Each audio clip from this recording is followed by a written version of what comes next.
Hello, welcome back to Garden Obsessed. My name is Carla, and it is time for July totals. So this has become, I think, my favorite part of the month.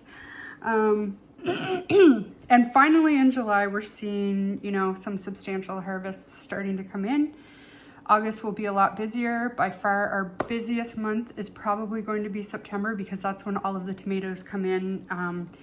They're gonna weigh a lot and they're gonna require a lot of processing. So, but I'm super happy considering the weather and the season that we've had. I'm super happy with how the season is going. I just spent 4 hours in the community garden and we're finally getting squash and zucchini and stuff, and we're getting peppers and stuff, so it's fun to finally have some summer vegetables. These are not included. Actually, I think there's one pepper or two peppers in July, but so far this stuff is going to be wait till August totals before we talk about that stuff. There were a few more things that we harvested this month than in May and June.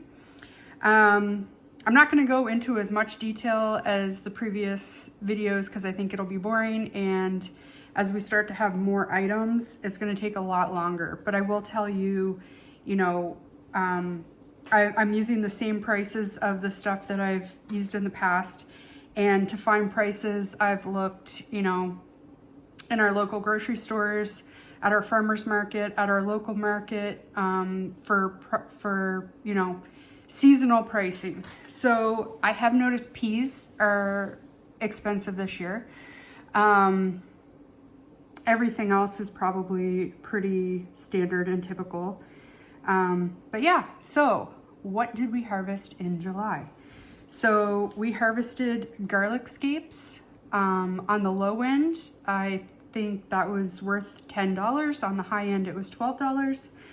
I also started pulling test garlic bulbs. So I didn't have very much pulled. It was less than 200 grams in July. I did actually harvest a lot of our garlic yesterday, and in the next few days I'll probably harvest the rest. But on the low end, about $6. On the high end, $8.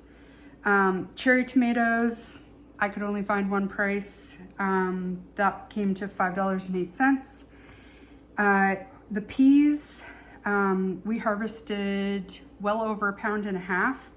On the low end, that's $9.82 worth. On the high end, it's $13.10. Broccoli, we had a very, very little bit. I'm growing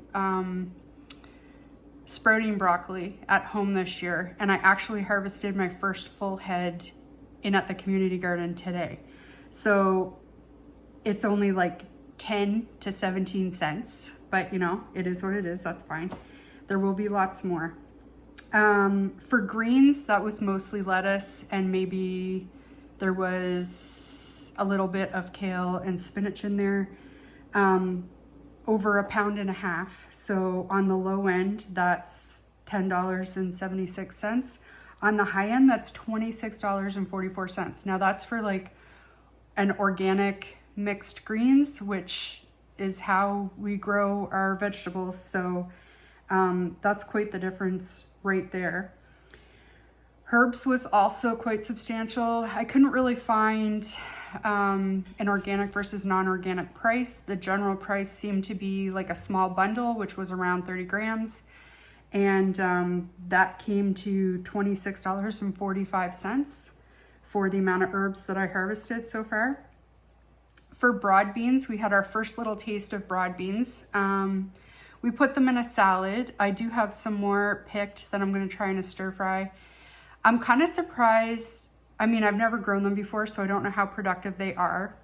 But for the amount of space that they take up, and maybe they produce all summer, I don't really know. They seem to be kind of petering out. Anyway, I harvested $2.50. That's probably about what we have again. I don't know that we love them enough that I'll try them in another year. Maybe I will, maybe I won't, but that's my experience with broad beans so far. Peppers, like I said, I think I harvested 2 paprika peppers, so they were, quite small. and that was 11 cents worth. And obviously I couldn't find a paprika pepper price, so I just used, like a red bell pepper pricing for that. Green beans, they're just starting to roll in. That's ranging from 46 cents on the low end to $1.23 on the high end. And I harvested fingerling potatoes that we had growing in a pot at home. So it was like 2 plants. Fingerling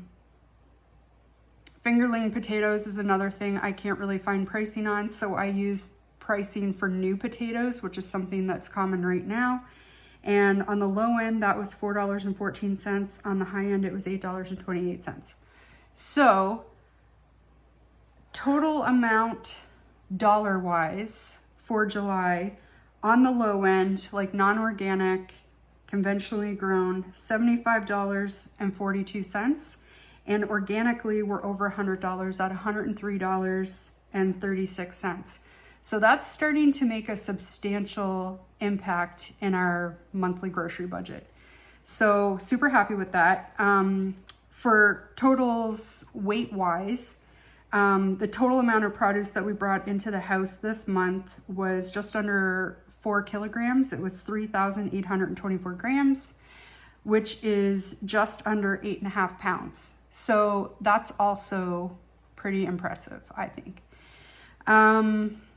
Yeah, I'll keep it short and sweet today. That is our July totals. Like I said, I'm really enjoying this process. I think this is something I will continue to do year after year. It is going to make for an easy way to compare year to year, especially because, every year there's something that does really good, something that does really poorly, and it's hard to kind of measure year to year how your garden does overall. But I think having a total weight will be something that I enjoy having. So that's where we're at. I hope your season's going well. We're enjoying some really nice weather right now. I hope it keeps up. It almost feels like fall. Like the humidity is gone out of the air. The sun is really nice, but not as harsh. Like it's a little lower in the sky. It's really, really nice. There's a cool breeze yesterday and today. I'm loving August so far. So I hope you enjoyed this video. I thank you for watching. We'll see you next time.